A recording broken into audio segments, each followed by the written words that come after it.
everyone, I am back with some final tips for estate sale hunting. The past couple of weeks I have given you a few tips here and there, so if you haven't seen those videos, I would definitely encourage you to go back and watch those. But here are my final tips for this week. And the first tip is to trust your gut. Sometimes I go to an estate sale and I'm thinking, okay, I've got to find this, this, and this. And I'll walk into the estate sale and none of those things will be there, but I'll find something else that's really amazing. And there's something in my gut that just says, ooh, we gotta grab that.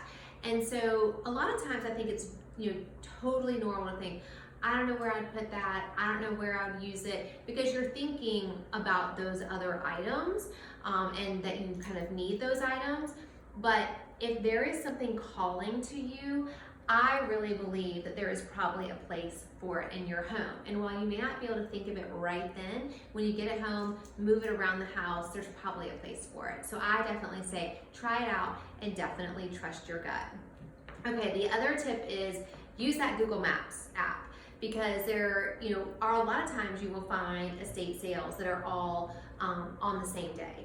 And so you need to make the best of your time. There's nothing worse than walking into an estate sale because you've gotten lost and seeing someone walk out with the item that you wanted. So kind of plan your route, maybe even the night before, take a little bit of time and figure out what's going to be the most efficient and best route for you to go. Okay, and the last tip for you is know your rules of engagement. And by that, I mean different rules apply to different estate sales. So we talked about in another video how cash is king. Well, know the rules. Maybe you might get a better deal if you use cash. If you use a card, there might be a processing fee. So know those rules. Estate sales work differently. Also, a lot of times, if you think there's an item that you want and you pull the tag from it, that means you are buying it and you were expected to pay for it. There's no kind of going back and putting the tag back down. So estate sales can work differently. So make sure that you really understand those rules. Okay, and sometimes it's always nice to maybe sometimes they'll hand you pieces of paper and a little bit of tape and you can put your name on it.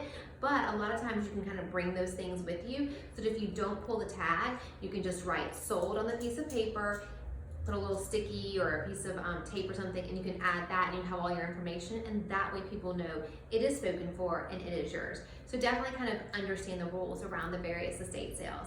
Thank you so much for watching, and happy hunting.